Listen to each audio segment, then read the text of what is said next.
Hey y'all, Lampy2 here, making a quick video comparing the finals to Xdefiant.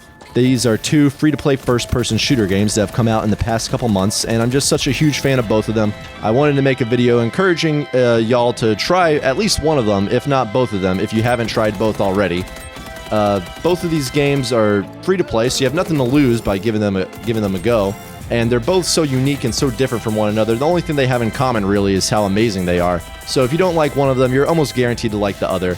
But if you wanted just a quick video comparing and contrasting them, or if you wanted to know which one you should try out first, which one you're more likely to like before trying out the other one, then this is the video for you. So let's just jump right into it. The creators of the finals is Embark Studios. They're a small company, I believe less than 100 developers. But despite just having less than 100 developers, they still managed to put out a pretty impressive output for the finals due to the fact that the finals is really the only game that they have right now. I believe they're planning or they're working on other games that might release in the next couple of years. I'm not exactly certain, but the finals is Embark Studios' baby, and it shows because they have an impressive amount of new guns and cosmetics and maps and battle passes coming out fairly regularly, and also balancing patches seem to come out fairly regularly for this game, and that's good because it shows that despite being a small company, these guys are really laser focused on making the finals as best as it can be, and it shows. You can really tell that a lot of love went into this game. When you play it, you can just feel the elbow grease when you just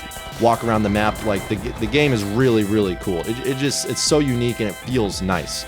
And shout out to Embark Studios for managing to accomplish that. Now, Xdefiant, on the other side of the coin, was made by Ubisoft, which probably could not be more different than Embark Studios. They're a very famous video game development company, quite large. I'm not exactly sure how large the Xdefiant team is, but Ubisoft is a major hitter.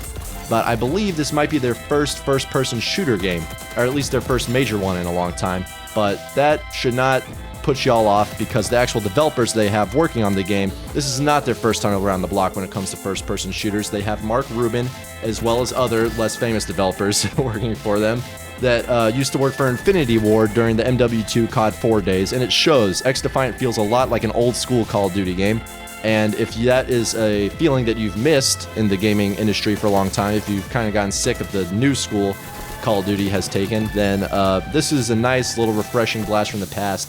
It feels more like an old school Treyarch game to me than an Infinity Ward game, which is strange considering a lot of developers did work for Infinity Ward, but that's fine by me because I like the Treyarch games better anyways.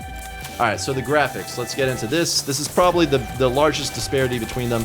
The finals definitely has Xdefiant beat on the graphics. The graphics in the finals are just so beautiful. I think it's really just due to the fact that it was a small development team building a game up from scratch, and well, I don't know why. I'm not a game developer. I don't know why it looks better. It just does. The finals is a very pretty game. I love the look of it. Maybe you don't. I've heard some people say they don't like it. It's like too clean looking or something. I don't know. I love the look of the finals. I think the graphics are spectacular. Xdefiant, by comparison, does not have very good graphics. I think they were planning on releasing on old consoles as well as new consoles, which might be why they had to scale the graphics back just to make sure they ran on the old consoles, but they aren't running on old consoles anymore regardless. But yeah, Xdefiant, definitely the worst part of the game is definitely, I'd say, the graphics.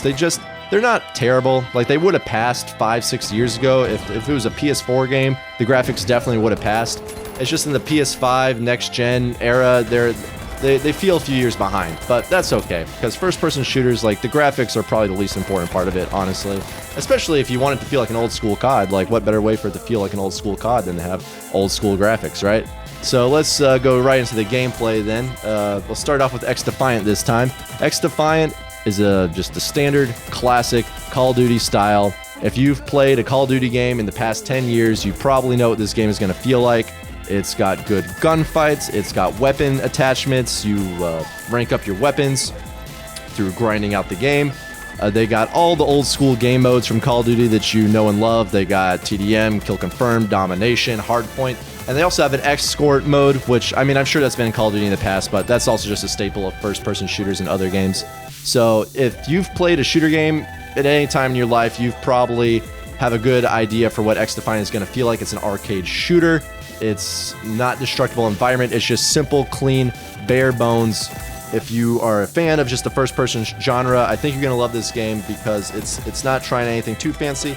They do have like ultimate, like a sort of a hero shooter thing going on where you have sort of like classes that have different perks and attributes and gadgets and whatnot, but they aren't as crucial to the gameplay as you might think they sound. Like, they definitely affect the way you play, but it definitely plays way more like a first-person Call of Duty style shooter than it does a hero shooter like Overwatch, for example. It's definitely like 90% Call of Duty and only 10% hero shooter. That hero shooter element is just a nice little like X Factor thing to have, I guess. Maybe that's why they called it Xdefiant. Who knows? But yeah, they have created class systems. It's Call of Duty. Look, if you've played, I'm not sure if they want to be known as that, but Xdefiant is just Call of Duty, but without skill-based matchmaking, which is what we've wanted for a long time.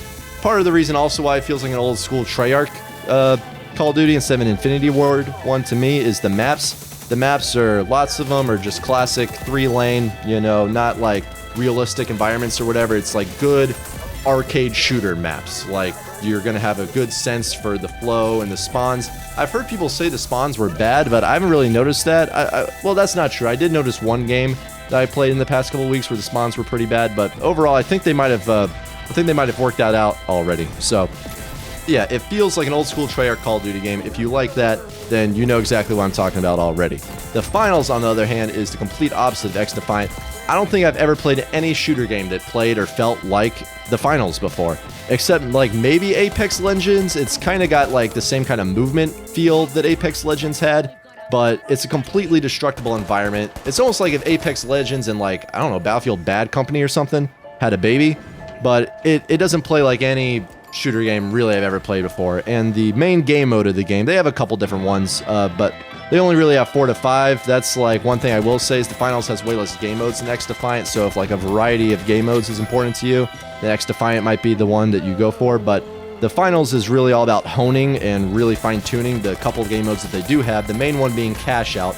In Cash Out, you have 4 teams of 3 that are all playing against one another for control of these cash out boxes, and your team tries to capture a cash out box, take it to a cash out zone, and defend that zone for a certain amount of time, trying to not let the cash out get stolen from you. It sounds a little confusing when it's described to you. I remember before I played the Finals, when I watched another YouTuber, I think Drifter, made a video about it. When I watched his video and him describe it, it definitely sounds confusing. There's no way to describe it without it sounding confusing, but when you actually play it, it's not that bad. You get the hang of it really fast. Even probably just watching people play it, if you could understand what the rules are. Just give it a go. It sounds way more confusing than it is. I promise you won't like be scratching your head for long. The Finals plays, it's a 3-class system. They have a light, a medium, a heavy class. Each move at different speeds and have different amounts of health, and each have their own unique weapons and gadgets, and there's no like attachment unlocks. You basically just play for experience points or whatever, and you use those experience points to unlock guns and gadgets, and once you have them, you have them. You can rank up those guns and gadgets to give them cool skins and whatnot, but you don't have to like grind out for attachments or anything like that. So if the fact that the Xdefiant, well, let's just skip right into the next section, actually, the grinding out the game. Both games have battle passes and camos to grind out for. That's not surprising. It's a modern shooter game. Of course, they're going to have a battle pass and, you know, cosmetic stuff for you to grind out for. I'd say at the moment the Finals is probably beating out Xdefiant, if that's something that matters to you, if you really like having cool stuff to grind out for. The Finals just has way more like actually free cosmetics and skins and stuff like that for you to actually grind out the game for. Which might not be fair because the Finals has been out for a couple months longer than Xdefiant, so Xdefiant might catch up on that front, so I wouldn't be surprised if they do, in fact. But Xdefiant, you have the additional grinding factor that you get. You either get or you have to grind out for the attachments on your weapon, depending, sort of like a glass half empty, glass half full thing. Some people like long weapon grinds to get all the attachments, some people don't. It's just a preference thing, I guess. But yes, Xdefiant does have weapon attachments that very much drastically changed how your gun performs, and grinding out all those will take some time, but that might be something you're into. It might be something you're not into. I believe Xdefiant seems to have a fair amount of double XP weekends. The weapon grind, it is long. I'm not gonna lie, the Xdefiant weapon grind is long, but I've heard that they're going to be changing that in the future. They're planning on increasing the XP rate so that grinding out your weapons doesn't take nearly as long. I don't really know how bad the battle passes are yet for Xdefiant, just because frankly they haven't really come out with one yet.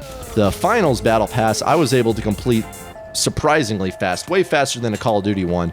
I'm not sure if that was just for Season 2, if they're gonna change the way the future battle passes work, but I was able to grind through the Season 2 battle pass like in no time at all, it felt like, so that's pretty cool.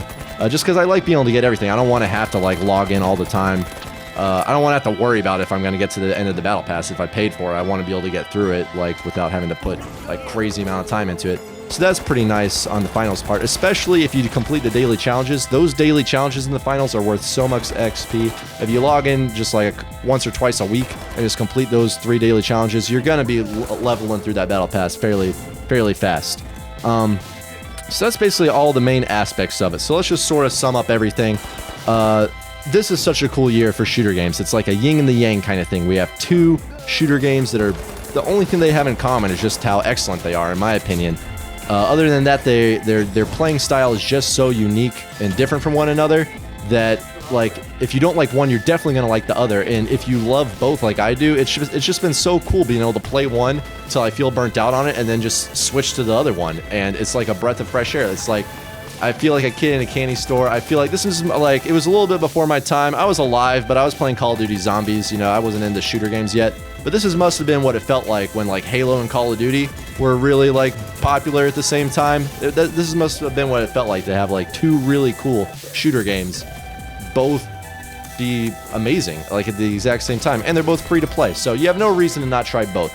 I would say overall, if you're a fan of old school Call of Duty games, or really if you just love Call of Duty and you've just been sick of skill-based matchmaking and just the way that Call of Duty has been going the past couple years, try Xdefiant. Xdefiant's definitely going to be the game for you. It feels like an old school COD. It plays like an old school COD, because it basically is an old school COD. And you're going to love it. So I would say definitely give that one a try. If you've been sick of Call of Duty or just the first-person shooter genre in general, and you want something new and fresh, something you've never really experienced before, you're gonna love the finals. Like, it's such a new game. I've never played anything like it. The combination of like the large maps, the 3 teams of 4, the destructive environment, the crazy unique cool game mode, the different weapons and gadget combinations, and your team chemistry and your team compositions. It's a game, it's like, every single time I play it, I feel like I learn something new. There's like a new thing that I haven't even considered trying to do yet. It's a really cool game. So if you've just been sick of like just standard Call of Duty games in general and has nothing to do with skill-based matchmaking or anything, you're just kind of sick of COD, give the finals a go. I would highly recommend y'all try it both, though. They're free to play. What do y'all have to lose? You have no reason not to. Even if you play like 95% just one of them, it'll be nice just to have the other one on the back burner in case you get burnt out, and then you can just go play that one for a little bit. Me, personally, I think the finals is my favorite between the 2. I don't know. Like, if you asked me a week ago, I would have definitely said the finals is my favorite. But yesterday, I played Xdefiant for like 2 to 3 hours, and I absolutely loved it. And now I'm thinking, like, maybe do I like Xdefiant more? I have no idea. I don't know. That's why this is just such a cool time period to live in for gaming. Like, we really went from 0 to 100. It felt like, for first-person shooter game fans, 2 years ago, it was like the worst time to be a first-person shooter fan, like, ever. And now it feels like the best time ever. We have 2 amazing free-to-play shooter games that came out just within a couple months of one another. It's like 2 Christmases or something like that. I don't know. I'm very excited, as you can tell. And I'm hope that if you've made it to the end of this video that I've inspired you to at least download one of these guys. Like, come on, give it a go. If you like first-person shooters, you're gonna like at least one of these. Give them a try. You have no reason not to. They're friggin' free, okay? So just go download one, please. And I hope to see y'all out there on my team. We'll be crushing it. We'll be getting those cash outs and capturing those hard points and locking up those cash outs and grinding out those AKs. And if you're not on my team, then you're just gonna have to feel the wrath of all my headshots that I always hit, obviously. Thank y'all for watching. Adios.